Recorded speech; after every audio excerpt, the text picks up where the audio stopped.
In 2020, I did this running challenge, and it was to run 2,020 kilometers that year.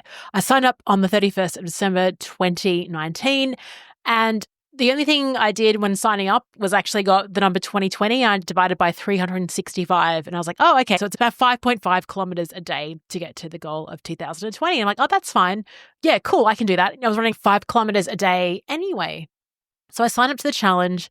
And it only took me like maybe a couple of days into 2020 that I realized, oh my goodness, though I actually probably used coarser language. Anyway, oh my goodness, if I miss a day of running, I've got to run 11 kilometers the next day to make up for that. Now, it was all going pretty well, of course, in 2020 until we all know what hit in around March, which was COVID, and we couldn't leave a 5-kilometer radius of our house. And so in March, it became very difficult to keep it up, particularly because I was having to run around the same area every day. I was doing the same run every day. I was hating it. It got really boring. Yeah, it got me out of the house, but I like running because I like to explore new places and do different things. As I was running, I was listening to the Nike running app, and they had Andy, the founder of Headspace, on there as a guest of Coach Bennett.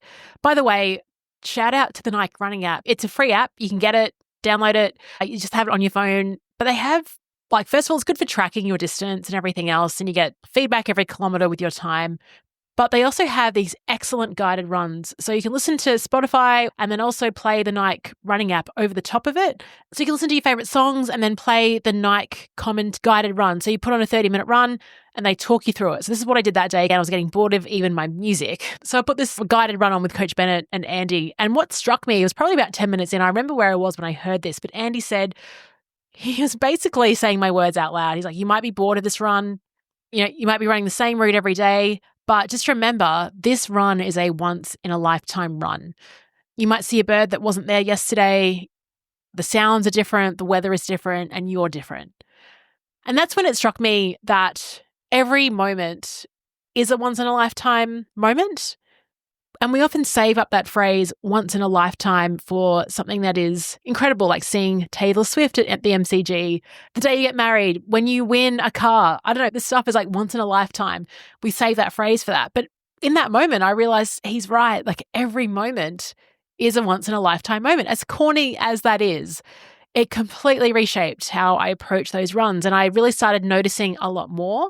I actually started looking for things that were different on the run as opposed to lamenting the boringness, the sameness, the vanilla-ness of how I felt. And even he's so true. Like even how I was feeling, it's like every day I'm consistently feeling a certain way, like an 8 out of 10. Some days I was an 11 out of 10. Other days I was like a 2 out of 10, but I got out the door. And I started appreciating that uniqueness.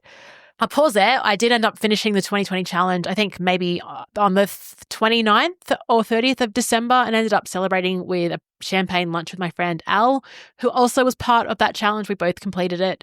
But the bigger lesson was that moment around once in a lifetime. And often I'll kickstart a webinar talking about it, also in the context of work, right? Because every meeting that you have, again, as lame as it is a once-in-a-lifetime meeting. And we just operate a lot of the time on autopilot. We don't really go in with an intentionality. We just let things kind of meander through, kind of like coasting in third gear, and only really pay attention when something is unique or different or special. But I think it is all special. And even when we had this cyclone situation, just having an appreciation of power. I mean, how often do I wake up thinking about how grateful I am that the light switched on? But I really was, particularly when I heard that friends and people around me had lost power, So again, sorry for being so corny today, but I just wanted to share that reflection and reframe as you go about your day. You're probably doing the same thing. You're probably having the same coffee. I don't know what your ritual looks like, but just appreciate it, that it is a unique moment. You've never listened to this podcast before. You don't need a milestone to have a once in a lifetime moment.